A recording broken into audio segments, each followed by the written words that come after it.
Hey, welcome back in Agriculture. I'm Britton Recker. The Supreme Court's recent decision overturning Chevron deference has sweeping implications for food and ag policy. To help break this down, we're joined now with Roger McEowen, professor of agricultural law and taxation at Washburn University. Roger, let's start with the U.S. Supreme Court recently repealed an administrative review rule known as that doctrine. What's the implications on agriculture? Well, potentially, Britain, I think it could be huge. The doctrine stems from a prior court decision of the U.S. Supreme Court back in 1984. And under the doctrine that came out of that case, courts are to defer to administrative agency interpretations of a statute where the intent of the Congress is not really clear or it's ambiguous, and where the interpretation of the agency of that ambiguous statute is reasonable or permissible. And so that set a pretty low hurdle for the agency to clear.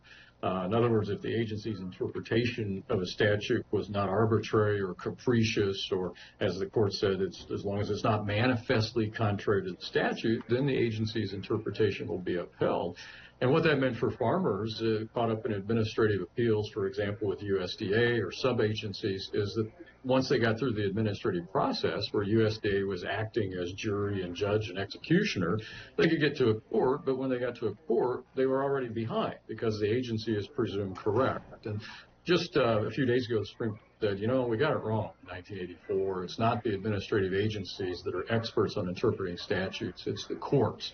And so now the courts will make those determinations and not administrative agencies. And Roger, the court decided another case the day before that also bears on administrative appeals. Can you explain that and how it connects to the repealing of the Chevron doctrine? Yeah, it's a big case. It didn't involve agriculture. It involved the Securities and Exchange Commission, but they levied a fine against a hedge fund operator of over $300,000 and then additional penalties that ramped it up to about $1 million. And that was through the administrative process. So again, you had the agency acting as the juror, the prosecutor, and the executioner. And he said, look, I should be entitled to a jury trial of my peers under the Seventh Amendment. And the Supreme Court said, that's right.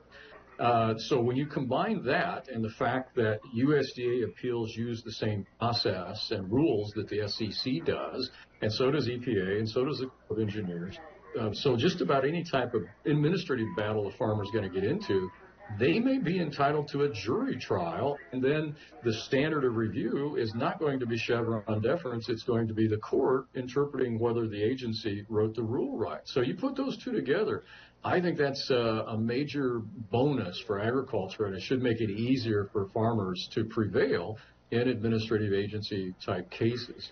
Very interesting. Well, Roger, thanks so much for coming on the program. Everyone stick around. Eye on Ag will be back after the break.